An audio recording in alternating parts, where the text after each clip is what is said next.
Bonjour, chers citoyens du monde libre, du monde qui tient à la démocratie, du monde qui tient aux droits de l'homme et aux libertés.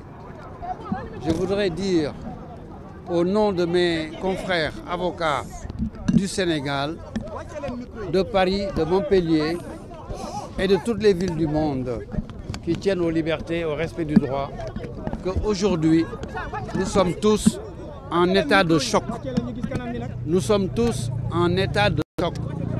Nous avons reçu un coup d'épée qui, de notre point de vue, ne respecte aucune des règles du droit de procédure pénale qui protège les citoyens, qui protégeait jusqu'à ce jour notre client Mohamedou Farba Ngom.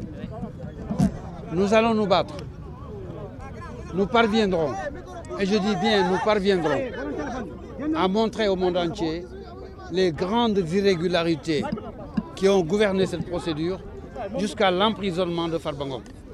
Et si Dieu le veut, vous le verrez à nouveau libre. Vous le verrez à nouveau libre, tôt ou tard, il a été placé si vous voulez. Oui, madame.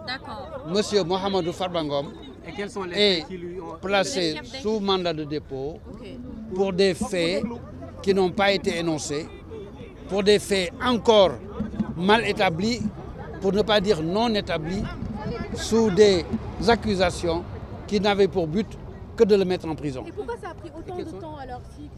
Le temps relève du temps de justice, ce n'est pas le plus important.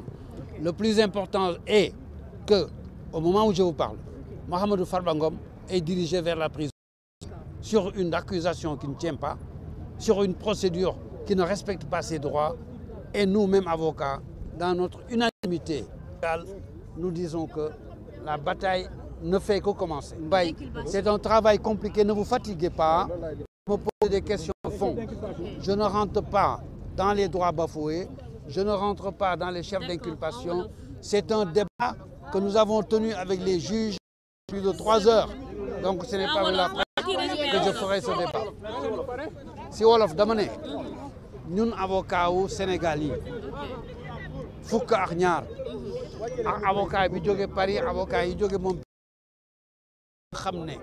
ñi nga xam ne dañuy xool di protéger di sàmm wàlleefu nit, parce que yelleefu nit mooy sàmm boppam, sàmm liberté am, sàmm dugg këram, sàmm génn këram. Loolu mooy yelleefu nit. Ku ko bëgg a xañ nit nag da nga koy teg si loo xam ne néew ma kenn du ko weddi de, mais ko koy weddi dina teel a jóg lool. Doo xañ nit dugg këram ak génn këram si loo xam ne ku ko gis ku ko dégg xam ne du dëgg.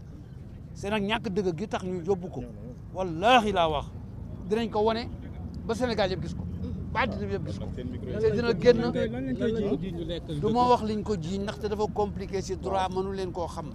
njiiñ la ay jiiñ yoo xam ne defu si dara. jiiñ mooy la nga def lu mu deful dara la ba pare ñoo ko dañ lay topp si toppin gi nga xam ne yoon nanguwu ko, toppin gu yoon nanguwul.